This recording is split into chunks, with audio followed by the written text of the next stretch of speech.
한국은 현재 선진국의 반열에 들어섰습니다.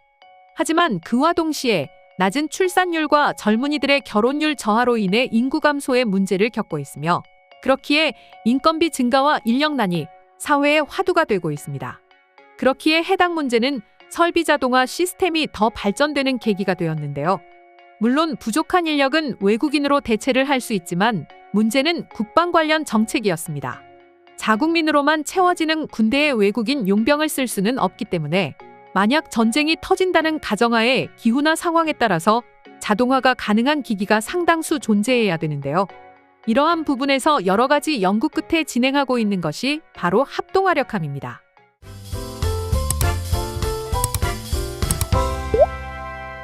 현재 한국이 건조 계획 중인 합동화력함과 제일 근접한 것은 클린턴 정부 시기의 미 해군작 전사령관인 제레미 마이클 보더제독이 구상했습니다. 하지만 여러 가지 이유로 인해서 미국의 합동화력함 건조 계획은 무산되었고, 이대로 합동화력함은 무친화했지만 태평양 건너의 동아시아의 한국에서 합동화력함이 부활했습니다. 합동화력함은 한국군의 결점 보복병기인 각종 탄도와 순항미사일들을 대량 양산체제로 갖췄는데요. 사실 합동화력함은 미국에서도 건조를 구상만 했지 실행하지 못한 미지의 영역입니다. 합동화력함은 이름 그대로 강력한 화력 무기들을 다량으로 여러 종류 탑재하여 발사할 수 있는 전투함으로써 떠다니는 미사일 기지, 움직이는 탄약고, 해상의 무기고라는 별명이 있을 정도로 다양한 능력을 갖추고 있는데요. 현재 구상 중인 합동화력함은 경하 배수량 약 5,000톤급, 만재 배수량 약 8,000톤급으로 어마어마한 크기를 자랑합니다. 하지만 이 합동화력함은 치명적인 단점이 있습니다. 바로 미사일 무기로만 도배한 전함이기 때문에 적의 공격에 아주 취약하다는 점인데요. 비싼 돈을 들여서 해당 전함을 만들었다고 하더라도 러시아나 중국의 공격에 의해서 무력화되기 쉽게 만들어졌기에 개발을 포기하고 말았습니다. 하지만 한국은 이런 기존 합동화력함의 단점을 보완하는 것을 구상했습니다. 동시 다목표 공격 능력과 생존성 극대화를 목표로 개발되었는데요. 현재의 기술 발전으로 인해서 미사일의 사정거리는 약 300km에서 1000km까지 가능해졌으며, 탄두의 중량 0.5톤에서 1톤이 되는 미사일 100기 이상이 탑재됩니다. 이런 계획대로 개발이 된다면 한 번에 여러 곳의 목표를 동시에 공격할 수 있게 되는 것이죠. 하지만 합동화력함의 가장 큰 문제는 바로 많은 미사일을 탑재하기 때문에 방어와 탐지에 관련된 장비를 설치할 수 없다는 것인데, 이런 부분들은 과거의 미국과는 다르게 최신 방어 시스템을 갖춘 합동화력함으로 개발된다고 합니다. 이렇게 구상대로 만들어진 합동화력함은 미사일 발사가 주임무입니다. 현재 한국의 도로나 면적을 봤을 때 고정식 발사기지의 수는 상당히 제한적이며, 그렇기 때문에 발사 지점을 확보하는 것에 대한 어려움이 많습니다.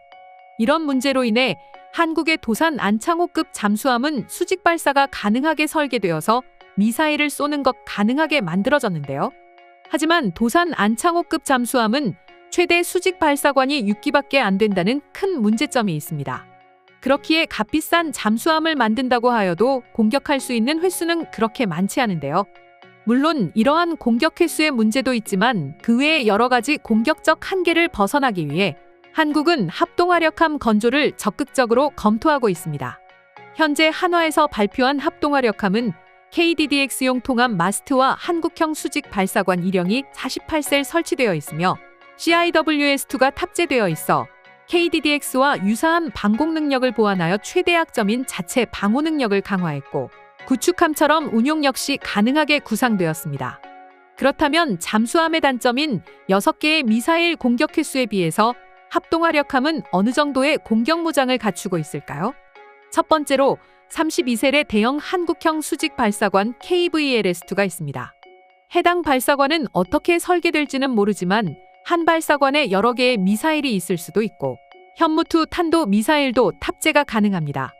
두 번째로는 15발의 대형 미사일 발사관인데요. 첫 번째인 KVLS2보다 더 대형인 발사관이라서 탄도미사일 현무포가 탑재될 것으로 보여집니다. 여기에 추가로 4발의 거대한 미사일 발사관이 있는데 이곳에서는 현무포를 능가하는 미사일이 탑재될 것으로 보입니다. 그 외에 초대형 발사체 역시 장착되어 있는데 한국형 고체 연료식 발사체를 목적으로서 소형 정찰위성까지 발사 가능하게 설계되었다고 합니다. 계란을 한 바구니에 담지 말라는 리스크 관리 차원에서 보면 위험한 합동화력함은 위험한 선택지로 보일 수도 있습니다. 하지만 앞으로 점점 미사일의 물량이 늘어날 것을 감안한다면 육상에서 보관하기 어려운 미사일 사령부의 미사일 전력을 타격 입기 쉬운 육지기지에 두는 것보다 인근 안전해역에 띄워두는 것이 오히려 리스크 관리에서 더 나을 수도 있다는 것이 군 당국의 의견입니다. 또한 건조비 및 운영 유지비 리스크를 세밀하게 관리한다면 육상에서 미사일을 운영하는 것보다 더욱 경제적일 수 있다는 의견 역시 있습니다. 이처럼 한국은 여태껏 미국조차 시도하지 못한 합동화력함이라는 미지의 함선을 계획하고 건조할 계획을 하고 있는데요. 이러한 한국의 합동화력함에 대해 영상으로 확인한 많은 외국인들이 다양한 의견을 표시했는데, 그럼 지금부터는 한국의 합동화력함에 대해 외국인들은 어떤 생각을 하고 있는지 더욱 자세히 알아보도록 하겠습니다. 한국은 타격의 차이가 다른 배를 만든 건가? 저걸 북한이 보면 얼른 항복해버리겠어. 또 세계를 경악하게 만드는 작전인가?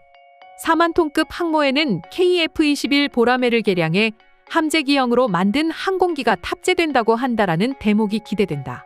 저것은 미국의 아스날10인가? 미국이 실패한 걸 해내겠단 말이지. 저기서 쏘는 미사일은 어디로 날아가는 거지? 항모보다 저남 쪽이군. 일본도 이런 컨셉의 호위함을 만들어라. 한국보다 더 좋은 걸로 말이야. 그냥 모형이지만 체계가 확실하군. 한국은 평화 통일을 할 생각이 전혀 없어 보여. 몬스터 미사일로 불리는 현무5를 비롯해 한국의 대표 화력은 저기에 다 집중되겠군. 합동화력함에서 폭발이 일어난다면 그건 큰 사고겠군. 크고 강해 보이는 배야.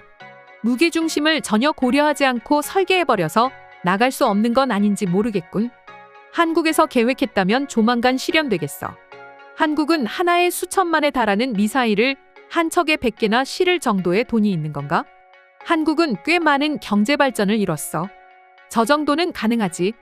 저기다 탄도미사일을 실을 생각인가 보네. 기존의 아스날10보다 더 발달된 것 같아. 항공모함은 보통 대규모 재해시 구조 근거지로도 삼기 때문에 쓸 곳이 많지. 통상의 VLS는 동시 발사는 할 수 없어. 만약 전탄 동시 발사가 가능한 VLS를 개발했다고 하면 그건 그거대로 굉장하겠지. 이만큼 설계할 수 있는 능력이 있다면 거대 잠수함도 만들 수 있겠어. 동시에 100개의 목표 처리할 수 있을 정도의 시스템이 가능한 거군. 미사일함이라기보다는 탄약고함인 것 같아. 아스날10인가? 미국이 차세대 전함으로 연구하다가 결국 그만두었지. 미국이 실패한 이유는 방어 시스템의 역량 부족이었지. 그런데 그걸 한국이 보완한 것 같네. 한국이 항공모함을 만든다니. 어떻게 이렇게 빨리 발전할 수 있게 된 거지? 한 배에 미사일이 100발이나 들어있다니. 아무래도 미국의 대형 이지스함과 맞먹을 생각인가 보네. 다음에는 포신이 4개 있는 전차를 만들어봐. 애니메이션에서 자주 본 것들이 실현되고 있네. 미사일을 가득 실을 수 있다던 러시아 군함은 일찌감치 가라앉았지. 갑판 전부가 발사구인가 보네. 발사기가 많이 있어도 안에 든 미사일은 5발 정도일 것 같네. 그것만으로도 엄청난 거야. 잠수함은 몇 발 쏘지도 못해. 한국의 군사는 일취월장하고 있지. 일본이 아직 F3를 하지 못하고 있는 동안 한국 군사 산업은 일러스트에서 모형으로 진보했다. 한국은 이제 항모를 만들 수도 있겠어. 한 번에 100여 발 미사일을 쏴버리는 기술을 가진 한국군. 이지스함 포화 공격과는 또 다른 얘기야. 이지스함은 포화 공격의 대비책이지 포화 공격을 하는 배가 아니야. 포화 공격은 기동, 집중, 기습을 잘하는 항공기가 할 일이야. 물론 기술이 있다면 말이지. 한복판에 대형 VLS를 싣고 있으면서 엔진을 실을 곳이 따로 있다는 게 대단해. 아스날12군.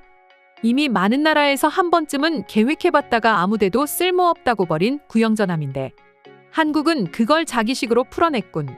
대체 어떤 전투 상황이길래 한꺼번에 100발이나 미사일을 쏘겠다는 걸까? 비싼 프라모델 같아서 꽤 마음에 들어. 모터로 스크류를 돌린다면 엔진의 설치 장소의 자유도가 올라갈 거야. 엔진룸에서는 전력만 확보하고 배선을 스크류까지 통하게 하면 되니까 말이지. 이제 한국이 이번에 제대로 통합전기 추진 시스템을 만들 수 있을 것 같네. 오늘의 영상은 이것으로 마치겠습니다. 영상이 유익하셨다면 좋아요, 알림 설정 한 번씩 부탁드리겠습니다.